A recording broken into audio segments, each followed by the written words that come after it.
What's going on, everybody? This is Coach Reg, aka Mr. Intensity. My job is to invoke thought and help awaken the world's consciousness one person at a time. Hopefully that person is you. Now, it's late tonight and I'm just making this video just thinking. You know, it's very uncomfortable sometimes when you open your third eye because you get to see some things that other people may have saw, but you didn't. You kind of ignored it because you felt bad. And I am guilty of this as well. My kids are very, very freaking spoiled. And when my third eye become awake and open, I start to see it every day. And there's a lot of kids in the world don't have much, you know. And when you give your kids everything, sometimes you give them nothing. If you see what I'm saying? Because when you give your kids everything, you don't give the kids the ability to earn it or to work for it or to behave for it. You know, some kids get in trouble at school and then they still get the toys and the bikes and the sneakers and the clothes because it might make you feel good to give it to them. Because maybe they had a rough life or things happen to them. And my kids, I would say, you know, they've had a little, it's been rough because their mother biologically left 4 years ago, you know, to go to school in Virginia. And I'll talk about it, this is my YouTube station. If y'all know her, well, you know she ain't shit. But, I mean, it is what it is. Their mother left them, you know, and my youngest son is 6 and my oldest son is 9, and she left 4 years ago. She comes sees them like twice a year. It's very hard for them. So, when I won custody about 3 years ago from her, when she tried to take them to Virginia, I pretty much felt sorry for them. So I used to let them do certain things and give them a lot of things that they didn't deserve. Even if they were bad, I would still give them stuff because I realized that their life was hard. But in the end, I was enabling them because I wasn't giving them the right tools to survive as men. Now, I'm also a product of that, not that kind of background, but a product of a father who's given me a lot of things when I was a kid, but it made my adulthood very, very difficult because I became spoiled and entitled. And I'm being real with y'all. Seriously. I mean, I became like that. And to overcome that, it was very hard for me to be a man and earn my things because my dad gave me a lot of stuff. And I don't know, because he had a bad childhood. His dad didn't give him damn near nothing. You know what I mean? His dad, you know, his dad was type of dad, you know, that my dad told him at the age of 6, he didn't believe in Santa Claus. His dad said, alright, well, cool. And he never bought him nothing again for Christmas ever again. That's crazy, ain't it? So that's the kind of dad my dad grew up with. They always fought a lot.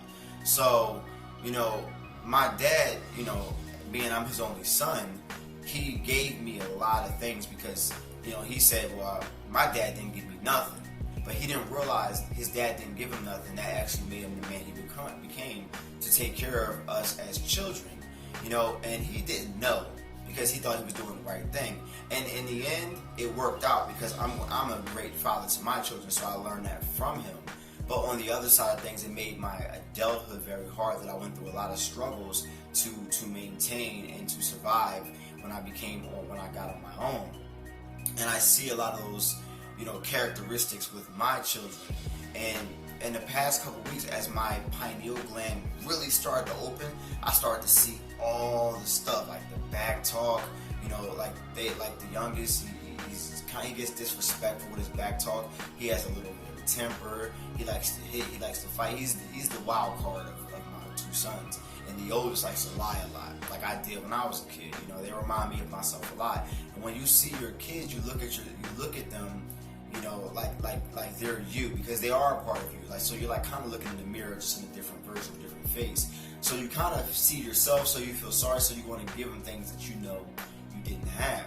But in the end, you're not developing them for the next generation, for their adulthood, because when they leave your house, they are not prepared for society and what it brings. In this harsh world that's being created for them, they need to be tougher, especially my sons, 2 black males, because they are a target. So I can't be the nice daddy anymore. So in the past couple weeks, I've been putting the foot down on their asses, alright? Because even though they're 9 and they're 6, mom says they're stressed out because they just moved to a new house and stuff.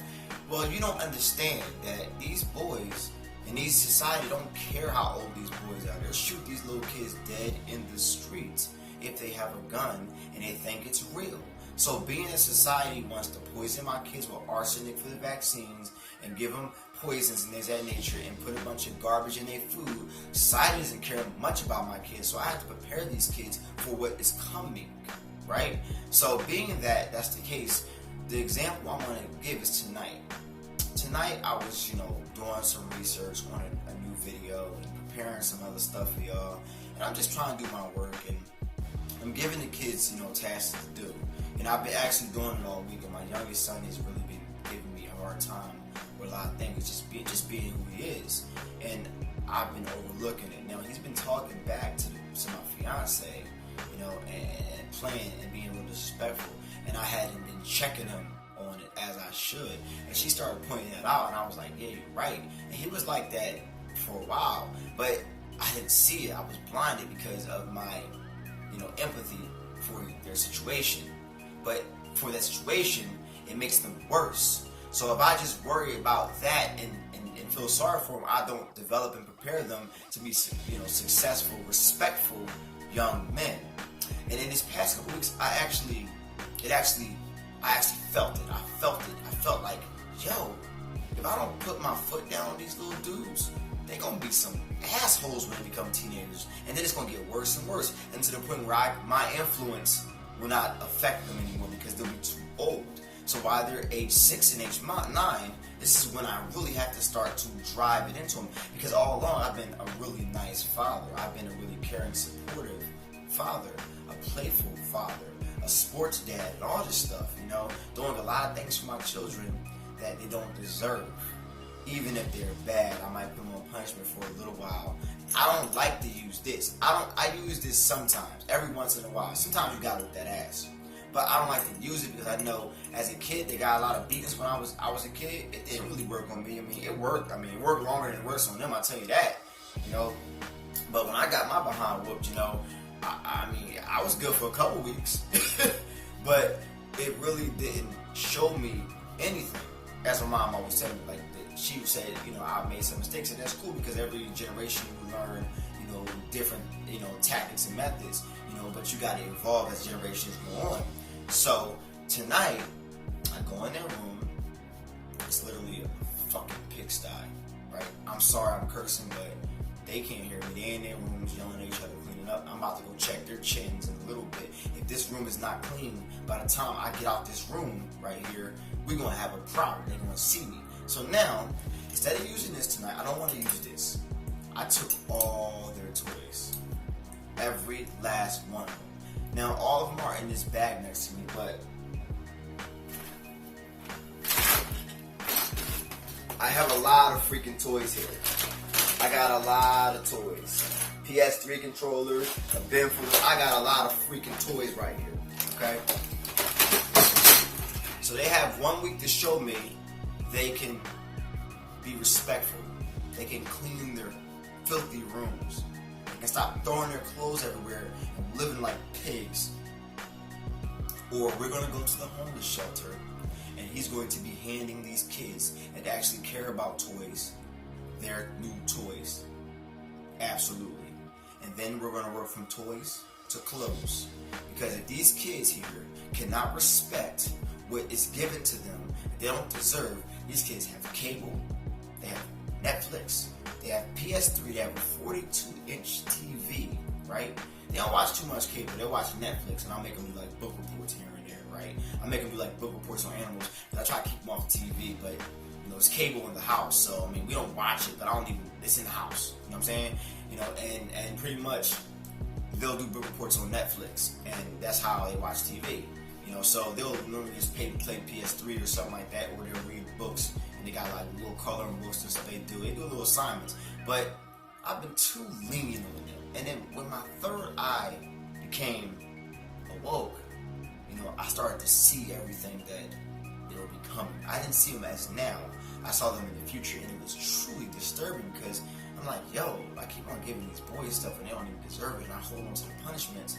I am at fault. Now, you might disagree with my methods, But these are my methods, and I want to just talk to you about it because maybe you're going through the same things. But I want you to look at your children right now and think, if you give them everything they don't deserve, what is it going to teach them? Is it going to make them better people? Is it going to make them entitled people? Is it going to make them and prepare them to survive on their own if you had passed after they turn 18? You have to start thinking about that, because it's how we start to build wealth within our families. We build wealth by building discipline, by building good attitudes, by building, unity and teamwork. But my sons like to fight a lot. They're like night and day, so they'll fight all the time. And I try to tell them to stop fighting. So I try to say, who's my brother's keeper? They say, I am. Things of that nature. But this is what I'm struggling with, because seeing this is very hard for me to see. But this is also very hard because a lot of parents don't like to be the bad guy. Right? You don't want to be the bad guy. You want to be the friend. Stop being a fucking friend. Start being a freaking guardian. Right? Because the friend raises another little kid. Right? But the guardian raises an adult. Raises a leader. And I'm raising leaders. And seeing this as my spiritual awakening is going on, my pineal gland is opening, I'm seeing what's going on in 3D, and it's disturbing. I gotta be the bad guy to make those boys great. Like, I was watching the movie Fences with Denzel Washington. You should go watch it if you haven't watched it. And he wasn't the greatest dad in the world, but he did his job. He put a roof over his son's head, and he said, no, you ain't playing football. I don't care how good you are. You ain't playing football. Even though maybe that had been wrong, and the boy wound up using that resentment that he had from his father and making something of himself, right? Something fine of himself. And it's not my job to make them like me. It's my job to take care of them because their mother doesn't take care of them. So me and my fiance take care of them, right? And I don't care what it takes. They'll become successful leaders in society, because there's not enough successful leaders. These kids walking around with their pants off their ass. They don't even realize that shit come from prison. You know what I mean? Somebody put their pants down, that means they want to get, you know what I mean? You want to bend over. That's what that means. And these kids are stupid walking around here. Grown men too, with their pants off their ass. You know what sagging is spelled backwards? Nigga.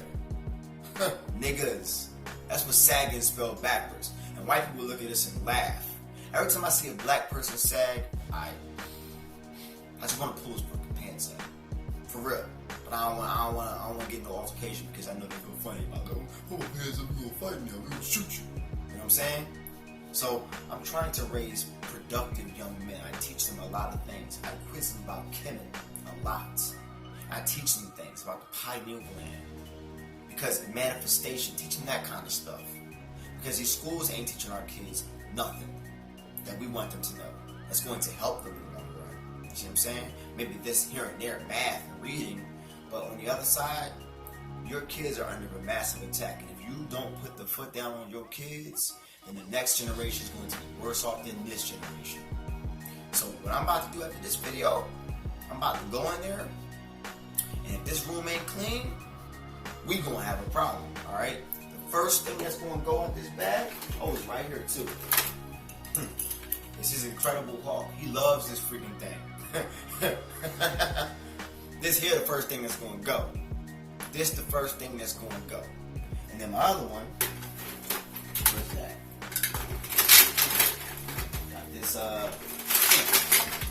Got this Nerf gun here.